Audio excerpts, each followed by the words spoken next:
You're watching Color 10 News at 10 in high definition. Not everyone is ready to roll out the welcome mat for a veterans development in Taney County. Good evening, I'm Ashley Katz. There was a public hearing tonight for the proposed Veterans Victory Village. It would be located on private property next to Lake Taneycomo.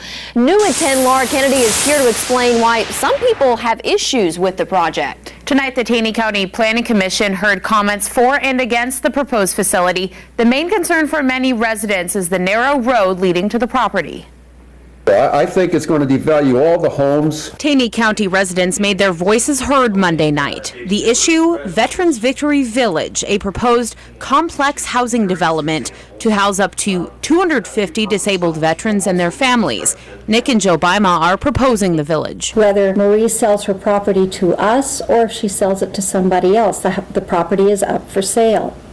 And it is going to be developed. At the meeting, Joe argued this would be the most beneficial way to develop the property, but neighbors are upset, worried about the necessary widening of Sunset Inn Road. If any of you gentlemen rode down Sunset Inn Road, there's 12 twists and turns. It's not big enough for 2 vehicles hardly now. Joe says it's only a matter of time before the road will have to be developed. Somebody has got to make the road wider. It's got to be made better, of course. That's part of the parcel. But nearby residents like Bob Chance are worried about safety and property value. Bob owns 2 homes at the lake. I'm trying to sell one of them. I'm having a hard time selling it now, and with this project, it's going to be even harder. Veterans Victory Village would be privately funded and the money would cover the road expansion. But many residents still hope the county denies the land usage permit to stop the project at this early stage.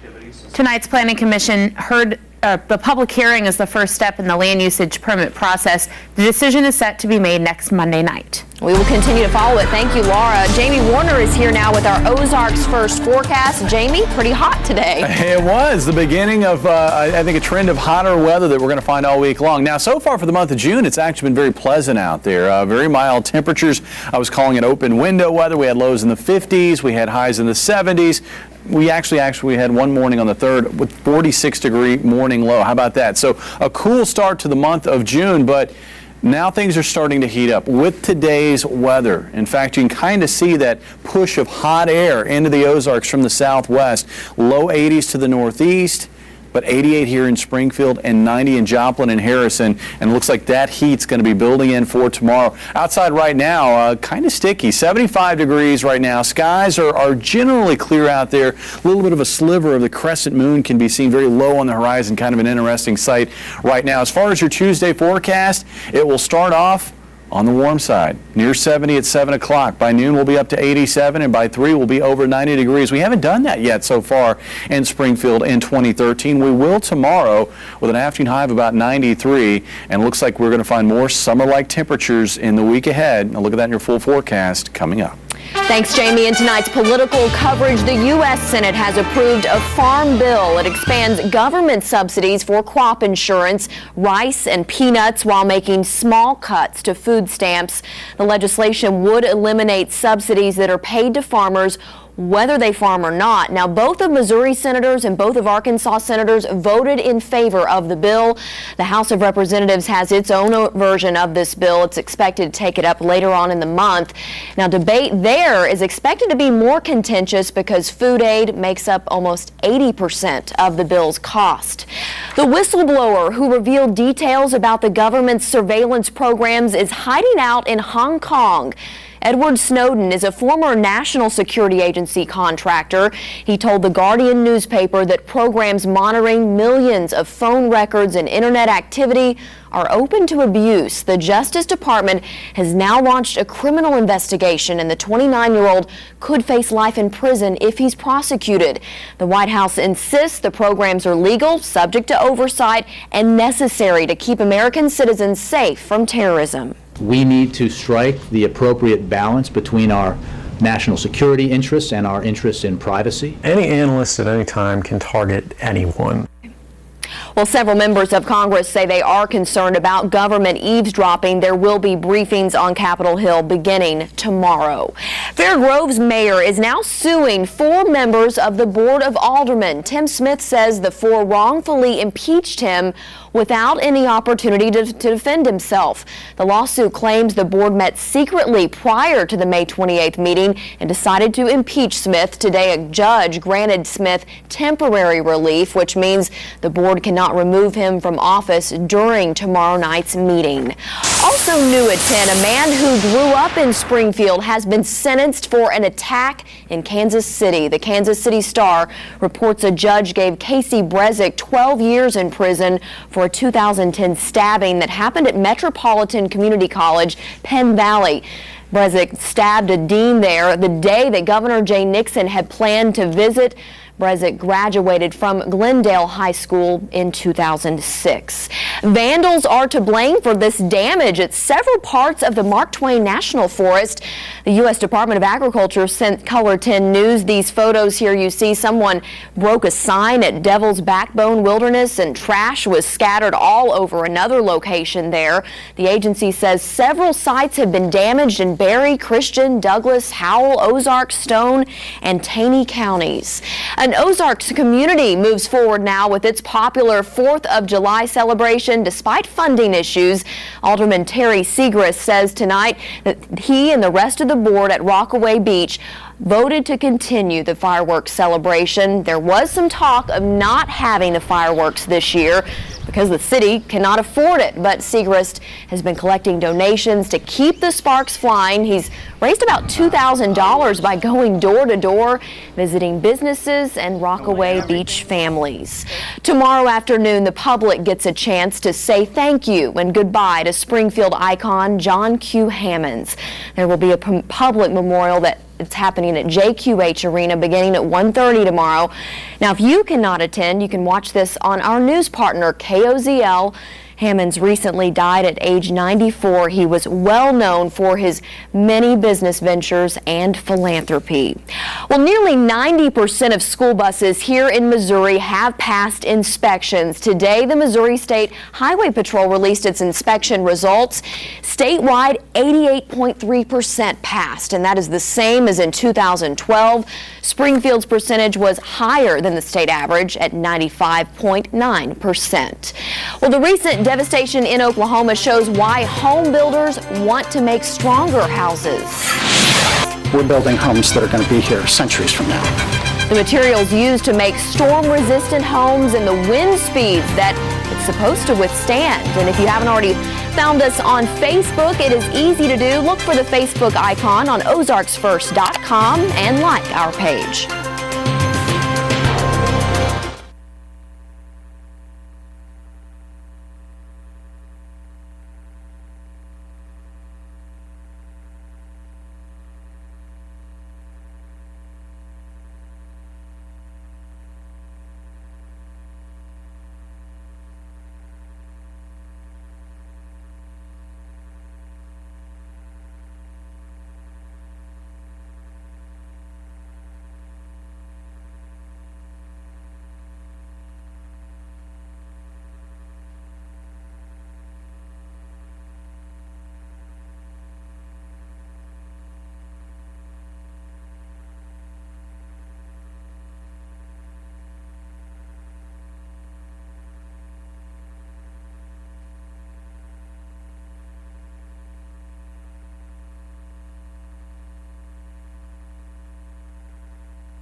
New at 10, the final 3 FEMA trailers that house Joplin tornado survivors are now gone. Those trailers have been moved to the staging area in Neosho. They'll be cleaned and then maybe put up for auction.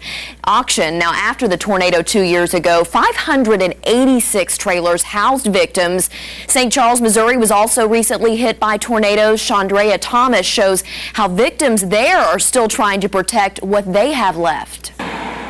It's been a rough couple of weeks for homeowners dealing with tornado and flood damage. Gutter's knocked down, I got a hole in the roof. The shed is completely knocked down. Basically, there's 2 walls standing on it. And while the cleanup may be winding down for some, property owners say they don't want the lingering hassle of worrying about looters. You know, a bunch of the neighbors had the same problem happen last night. John Karen lives on Brooklands Way in St. Charles and says his community was hit by severe weather and thieves. He got word that someone was breaking into cars and woke up on Thursday to discover that he had become a victim. Karen lost a small amount of money but says the theft is still upsetting. I mean, I already feel victimized by the storm, and to get victimized by people coming through the neighborhood. There's thieves looking to victimize us more. We've had a lot of support from people we barely know.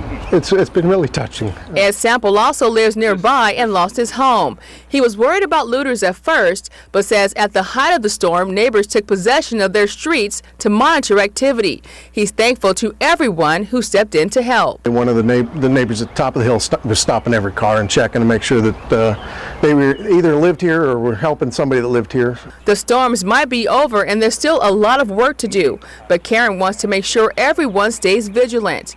In the meantime, Sample and his family will live in a temporary home until his old home is rebuilt. You got to look out for each other, that's for sure. And back here in the Ozarks, home builders are starting to make houses storm resistant. They initially set out to build energy efficient homes, but as Color 10's Laurie Patton learned, those builders can do both and make them affordable. All right, so our codes are not designed for tornadoes. Green builder George Van Hoosen, whose business is headquartered in Ozark, says local, state, and federal codes meet the bare minimum when it comes to keeping homeowners safe from tornadoes. Van Hoosen says he set out to build energy-efficient homes, but soon realized those homes could also be storm-resistant. After the Joplin tornado, and we've had the Oklahoma tornadoes and everything that went on, I realized that not only could you build green homes, energy efficient homes, right, but you could also make them a lot safer and still make them affordable. Van Hoosen partnered with TF Forming Systems to make homes with insulated concrete forms. They were able to build homes that were approximately 1,100 square feet for about $90,000 in Joplin. The idea was to design and build some homes in that Joplin area. We designed and built 6 homes over there that were not only energy efficient but were storm resistant. These builders say national code is 90 miles per hour, basically strong straight line winds, but they say something like this is built to withstand 250 miles per hour. Styrofoam, plastic, recycled plastic, and both inside and out. That cavity is filled with concrete. It's reinforced with rebar type material. Van Hoosen says he's building homes like this in Joplin and places like Chanute, Kansas, but he sees it as the wave of the future where neighborhoods hit by tornadoes won't look like this. We're building homes that are going to be here centuries from now. Now, 1 week from tomorrow, June 18th, TF Forming System is having a learning session on building with those concrete forms, and we have much more on our website if you want to learn more at ozarksfirst.com. And here is Jamie with an update on tomorrow's heat. Yeah, so far, no 90s in Springfield this year. That ends tomorrow. Looks like we'll see our first in a string of 90-degree days here in the area starting tomorrow. Look at the heat and how close to record highs will be coming up.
And now weather with Color 10 News Chief Meteorologist Jamie Warner. All right, it's really feeling and looking like summertime now. It took a little while coming, but it's here now, and it is here to stay. 75 currently at 10 o'clock. Dew points right up there close to 70 degrees, so it feels more humid. And we actually saw that sort of develop today.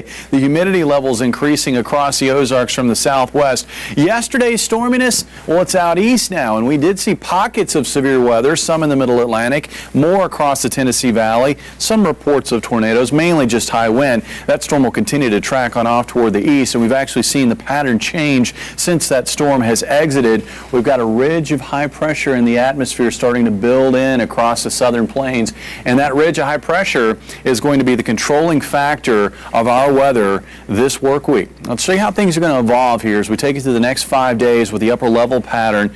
There's our developing ridge, kind of slowly meanders toward the east, kind of sits there. It's going to sit there right through the end of the week. Now, it will try to get knocked down a couple of times. One time at the end of the week and then another time later in the weekend. I think that second time around, that may allow for a little bit of a front to move in with a chance for a few showers and thunderstorms. Until then, though, it looks like a dry forecast. And not only will this area of high pressure suppress rain chances, but it will also increase temperatures. It's going to be warm out there, folks. We're going to see highs in the 90s for the first time here in Springfield and in some other communities. Let's take you hour by hour. Tonight looking very quiet. Skies generally clear.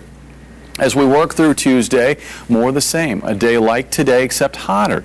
Maybe a little bit of high cloudiness coming in at the end of the day. Tuesday night looks quiet. It looks like Wednesday, too, will be quiet. And if you've been watching things to the north, notice how these areas of showers and thunderstorms sort of pass safely by to the north and then to the east. These disturbances can't move through that ridge. They have to move around that ridge. It's kind of like a mountain. They have to move around that ridge of high pressure, and we stay dry as a result. Now, overnight tonight, what are we going to find? Well, it looks like temperatures will gradually dip into the 60s, about 66 for a low. Skies will remain starry. Tomorrow, looks like we'll find temperatures warming well into the 90s, about 93, I think, tomorrow afternoon here in Springfield. That'll be a first for the year. Winds will also be very breezy out of the southwest at 10 to 20 miles per hour. And I wouldn't be surprised if there aren't a few backyards which are a little bit hotter, maybe 94 or 95. And it looks like the area that will have the higher chance of seeing that would be between Highway 65 and Highway 63. Areas like Lake Ozark, Fort Leonard Wood, maybe down through Ava.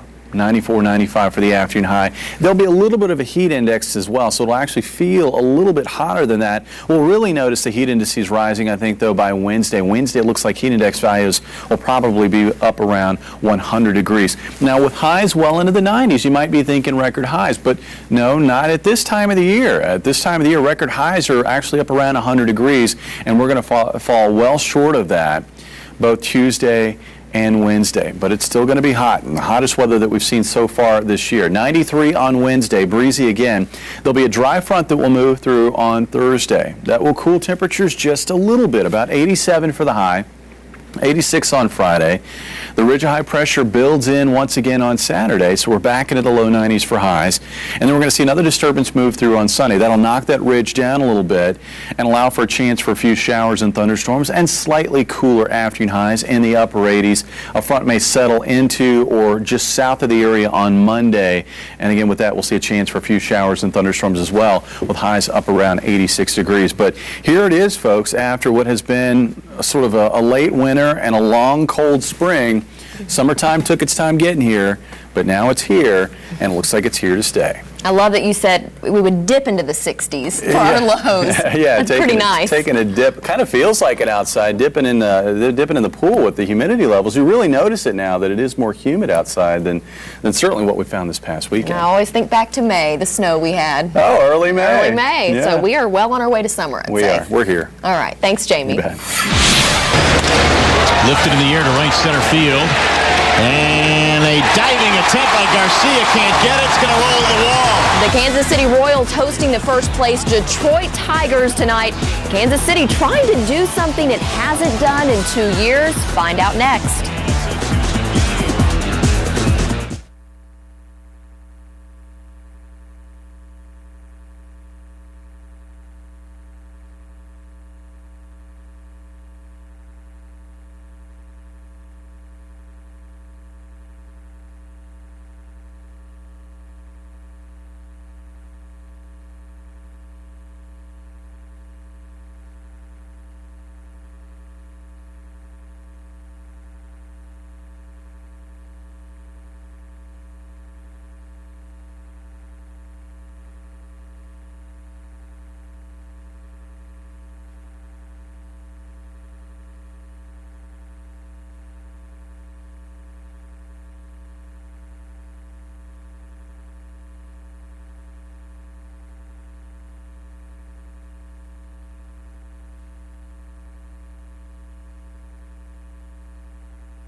Now, the Chevy Dealer Sports Report with Nick Carboni. The 24th annual Price Cutter Charity Championship at Highland Springs is just a few months away, and this year's tournament will raise money for 48 local charities. The campaign this year is Will and Skill, Dreams Fulfilled. The golfers bringing that will and skill, and the money raised fulfilling the dreams of thousands of kids here in the Ozarks. In addition, the total purse for this year's charity championship, $675,000. That's up $50,000 over the last 3 years. The winner of the Web.com event will take home $121,500. More importantly, the event has raised about $10 million for local charities over the last 23 years. And the first round is Thursday, August 8th. For more info on tickets or events leading up to the Price Cutter, visit pricecuttercc.org. The late John Q. Hammonds will also be honored in a variety of ways during the event. There will be an open qualifying round on Monday, August 5th at both Millwood and Rivercut. And Seymour's David Cucci won't have to play that day. The 2000 Missouri State champ gets a sponsor's exemption. Whenever they told me about it, I was kind of excited about the opportunity to come play here. So it's something I've been wanting to do for several years, and now it kind of came to fruition. So we're kind of excited. We just want to show a presence related to him. He's the founder, obviously, of the club, and is the reason the tournament's here today. And he played such a significant role with the PGA for 2.5 decades. Always a great event. Meanwhile, despite starting the year with no quote-unquote big prospects like last year and having their pitching staff rated by the big league club, the Springfield Cardinals were tied for first place in the Texas League North heading into today's game at Tulsa. The first place teams of both the North and South at the halfway point will earn a playoff berth. Springfield beat Tulsa in the North Division Championship last year, beat him yesterday, having trouble today. Tyler Matzik gets James Ramsey there, but in the second, Matzik with a wild pitch, then Jose Gonzalez, the catcher, throws it in the left field. Luis Mateo, he's going to score, and it's 1-0 Springfield early. But in the bottom half, Gonzalez exacting revenge. Grounder to third. Ruben Gotay throws that one into right field. And Hellas Nina scores, and it's 1-1. Then in the fourth, Nina doing damage with the bat this time. Off Nick Greenwood, a 2-run job, his 7th of the year as the Cards fall 5-3. Gives up a grand slam to the first batter he ever faces in the majors. Look at the bat on that. Yeah, he must work out. Matt Holliday busting last night's Cards-Reds game open with a grand slam in the 10th. St. Louis winning the game 11-4. That gives them a 4-game lead over Cincy in the NL Central. Holliday's homer off of the poor rookie Curtis Parch in his debut went 464 feet. Cards haven't lost in 13 straight series now. They'll start a new one in New York tomorrow against the Mets, who've lost 6 of 7. Here's how they match up. Tomorrow, Michael Wacha taking on Jeremy Hefner. Then Wednesday, Shelby Miller going up against Dylan G. And then the big one on Thursday, Adam Wainwright taking on Matt Harvey. New tonight at 10, the Kansas City Royals signed their top draft pick today. That's Hunter Dozier, a shortstop from Stephen F. Austin. And during an in-game interview at tonight's game, Dozier said, "I just keep thinking I'm going to wake up from an awesome dream." Well, the Royals and their fans just hoping their nightmare is over. On the heels of a franchise record, 11 consecutive home losses, Kansas City now trying to win its 6th straight game for the first time in 2 years tonight. But the first-place Tigers are in town, winners of 4 straight. In the third, Miguel Cabrera takes a mistake, and that's being generous from Jeremy Guthrie. Way out of there. His 18th, 2-0 Tigers. RBI 68 and 69 for Miggy, who is not leading just one of the 3 Triple Crown categories, and that's home runs. He's 2 behind Chris Davis. In the third, 2nd triple of the year for Salvador Perez.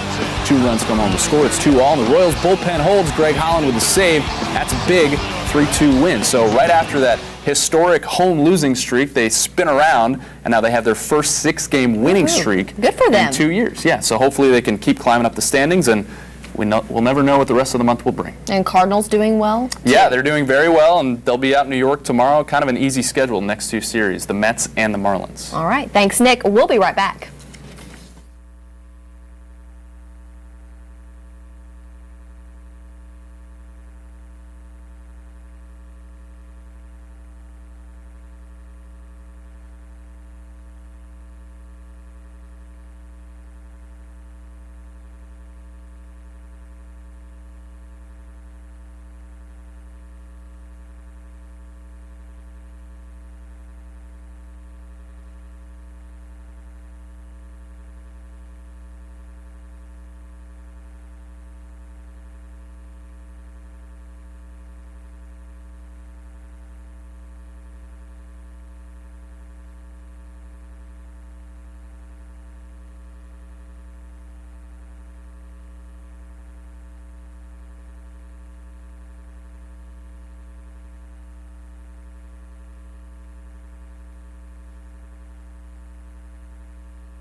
Here are tonight's winning lottery numbers.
Well, a lot of us have probably been waiting for those summer temperatures to arrive. Where have they been, Jamie? You know, it was funny. I mentioned that on Facebook today about, well, the summer heat is here and it's here to stay. And, you know, people have been complaining about how it's been so cold. Well, now we're getting the complaints about it being warm and, you know, not wishing, you know, wishing that feeling it today. Cold weather could stick I was around. already complaining today when I walked Well, you were outside. out there this morning in the heat playing golf. Working so hard today. Yeah, well, just but yeah, it was brutal. It wasn't The bad this humidity. morning. It was 60. Look at the next few mornings. 66 tomorrow, 70 for a morning low on Wednesday with afternoon highs in the low to mid 90s. Yeah, that's a sign that summer Better is here. enjoy it. The cool mornings, at least, while they last. Got that. Well, we are glad you joined us tonight. We'll see you back here tomorrow.